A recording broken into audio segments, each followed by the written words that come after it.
Aumento do resultado distribuído em 40% nos últimos 3 anos, atualizações dos imóveis e atualizações aqui nos contratos. A gente vai falar agora do RCRB11, relatório de janeiro. Fica nesse vídeo. Bom, pessoal, a gente está aqui com a Jaqueline, gestora aqui do Renda Corporativa. Jaque, vamos falar sobre janeiro, começando com o resultado do fundo no mês. A gente já conseguiu, no próprio mês de janeiro, aumentar essa distribuição, que estava vindo ali na casa dos 90 centavos ao longo do ano passado, para R$ 1,07. Isso dá esses 40% que eu comentei de aumento nesses 3 anos. Comenta um pouco esse resultado desse mês, o pessoal até vai conseguir ver ali na DRE, na página 9, esse resultado que veio de 1,12, a gente pagou 1,7, o que você destacaria aqui? Desde o final de 2025, né, em dezembro, a gente já fez um pequeno aumento na distribuição, já no mês de dezembro. Isso até por decorrência de um reflexo da nossa vacância muito reduzida, das novas locações que foram acontecendo. Hoje o FFO do fundo está em 1,18 e a ideia é que a distribuição cada vez mais ela se aproxime desse FFO. Então agora já a partir de janeiro de 2026, a gente já vai distribuir 1,7 e a nossa projeção é que no decorrer aí desse ano a gente cada vez aproxime mais, mas como posso dizer, o principal motivo dessa atribuição maior, com certeza, foi por decorrência das revisionais que foram concluídas em 2025 e a nossa vacância tão baixa. Então já vamos começar falando do primeiro bloco aqui do comentário, que é de atualização dos contratos. A gente começa falando justamente de potenciais revisionais e renovatórias para 2026. Como que está a expectativa da gestão? O que a gente tem ali de potencial upside? A gente já desenhou uma estratégia para esse primeiro semestre de 2026 para atacar as revisionais e as renovatórias em oportunidade.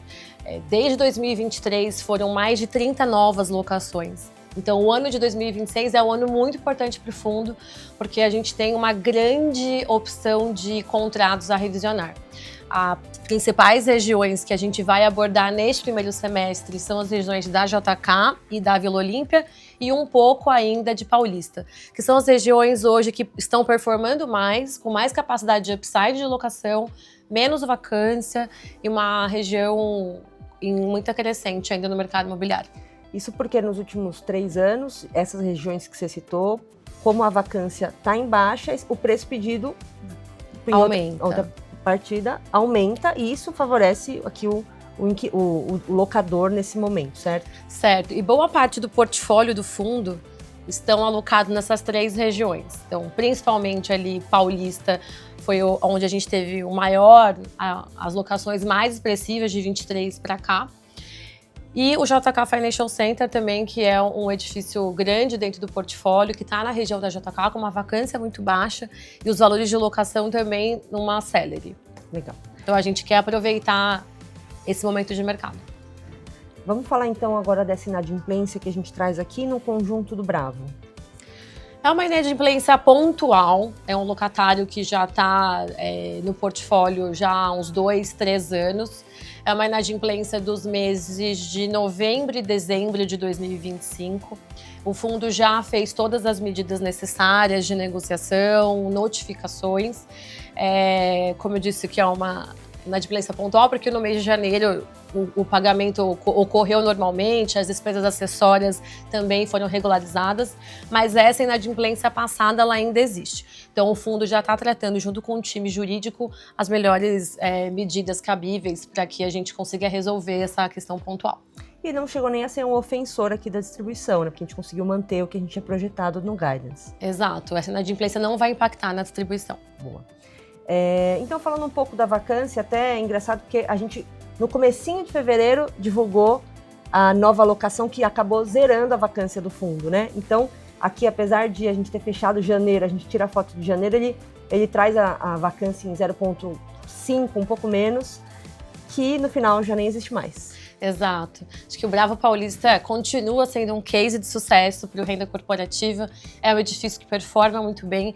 As últimas locações que aconteceram no Bravo, ficamos com um período muito curto de vacância. Esse mesmo foi um grande caso. Era um imóvel que foi feito plug and play, que também é um grande case aqui da Rio Bravo. Então, rapidamente, a gente conseguiu repor essa locação por decorrência, inclusive, dessa estrutura, dessa mobília já deixada pelo inquilino anterior. Isso é uma estratégia que a gestão usa já desde 2022. Vamos falar agora de atualizações aqui nos imóveis, segundo bloco do nosso relatório. O edifício Girassol passou por melhorias. Passou por melhorias. Em 2024, assim que a WeWork desocupou o imóvel, só para recapitular, eram 3 torres locadas 100% para a WeWork. Nesse momento dessa desocupação, os proprietários tiveram que dar um novo olhar para o empreendimento, fazer minis mudanças de recepção, e uma delas foi a substituição das catracas, que antigamente elas eram todas antigas, né, de rodar ainda. Hoje a gente colocou uma catraca moderna, com sistema de automação, uma catraca de vidro, para realmente deixar o empreendimento mais moderno e competitivo com os prédios ao redor. Impacta muito a experiência ali do usuário. No final do dia, o que a gente quer é valorização do ativo, né? Exato. Então, a experiência começa na entrada. Então, desde da recepção até a entrada do empreendimento, segurança, café, toda a parte de áreas comuns, elas estão sendo revitalizadas. Boa. Vamos agora falar da atualização de movimentação do portfólio. Como que está o nosso processo de potencial alienação aqui de imóvel?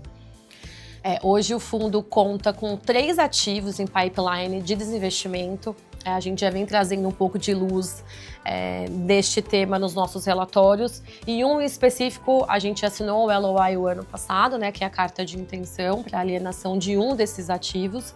E hoje a gente está em diligência. 90% da diligência já foi concluída. A expectativa da gestão é que aí até meio de março essa diligência ela já se encerre.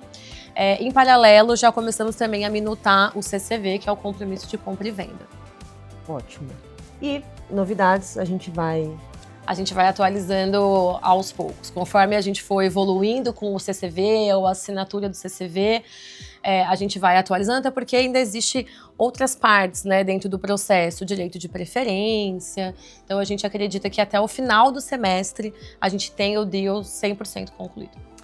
Boa. A gente estava falando aqui de desinvestimento e agora olhando para potenciais expansões aqui do portfólio. É um ponto que a gente tem olhado bastante, né? Porque, dado a nossa estratégia de desinvestimento, né, a ideia é realocar esse recurso aonde faça sentido para o fundo.